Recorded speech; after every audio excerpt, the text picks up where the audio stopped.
আসসালামু আলাইকুম everyone, welcome back to my channel. আজকে আমি নিয়ে আসছি আমার হাজব্যান্ড আর আমার মেয়ের খুবই পছন্দের একটা রেসিপি, সেটা হচ্ছে কোফতা।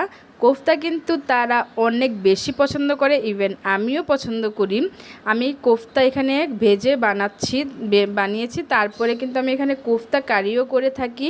কোফতা কারির ভিডিওটা আমি আপনাদের সাথে কিছুদিন পর আবার শেয়ার করব, দেখতেই পারবেন আপনারা। এই তো আমি এখানে কোফতা বানানোর জন্য মাংসটাকে ভালোভাবে ব্লেন্ডার করে নিয়েছি, একদম স্মুথলিভাবে ব্লেন্ডার করে নিয়েছি, দেখতেই পেরেছেন আপনারাও কিন্তু এরকমভাবে স্মুথলি ব্লেন্ড করে নেবেন, একদম মিহি করে। তারপরে এখানে আমি কিছু মশলা অ্যাড করে দেব, যেমন মরিচের গুঁড়ো, তারপর দিয়ে দিয়েছি হলুদের গুঁড়ো, তারপরে দিয়ে দিব স্বাদ মতো লবণ, তারপরে আবার দিয়ে দিব কিন্তু একটু ভাজা জিরের গুঁড়ো। তারপরে এই পর্যায়ে আপনারা আমার ভিডিওটি সাবস্ক্রাইব করে পাশে থাকা বেল আইকনটি ক্লিক করে দিন, আর ফেসবুক থেকে দেখে থাকলে অবশ্যই কিন্তু ফলো দিয়ে দিবেন। তারপরে এখানে আমি একটা ডিম দিয়ে দিলাম। ডিমটা দিয়ে আমি এই সব উপকরণগুলো ভালোভাবে মাংসের সাথে কিন্তু আমি একদম মিশিয়ে নিব পারফেক্টভাবে। দেখতেই পেরেছেন মাংসটা ভালোভাবে আমি মিশিয়ে নিয়েছি। তারপরে এখানে চলে আসলাম, এই তো হাতে একটু তেল ব্রাশ করে গোল গোল বল আকারে করে নিয়েছি সবগুলো। এই তো আমি এখানে সবগুলো বল আকারে করে নিয়েছি।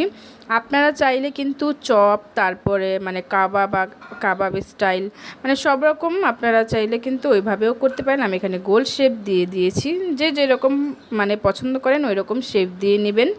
তারপরে এখানে আমি চলে গেলাম ভাজতে। এই তো আমি এখানে পর্যাপ্ত পরিমাণ তেল দিয়ে দিচ্ছি, একটু বেশি করেই দিয়েছি, আমি এখানে ডুবো তেলে ভাজবো তাই। তারপর তেলটা গরম হয়ে গেছে, এখানে আমি একে একে সবগুলো কোফতা কিন্তু দিয়ে দিলাম। তারপর কোফতাগুলো আমি ভালো করে ভেজে নেব কিন্তু উল্টে পাল্টে। আপনারা কে কে কোফতা লাভার আছেন অবশ্যই কিন্তু আমাকে কমেন্ট করে জানাবেন। আমরা কিন্তু কোফতার অনেক বড় ফ্যান, অনেক বেশি পছন্দ আমাদের।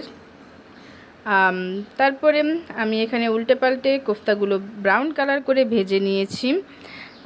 আমার ভিডিওটি ভালো লাগলে কিন্তু অবশ্যই কিন্তু লাইক দিয়ে দিবেন গাইস, প্লিজ আপনারা অবশ্যই লাইক দিয়ে দিবেন।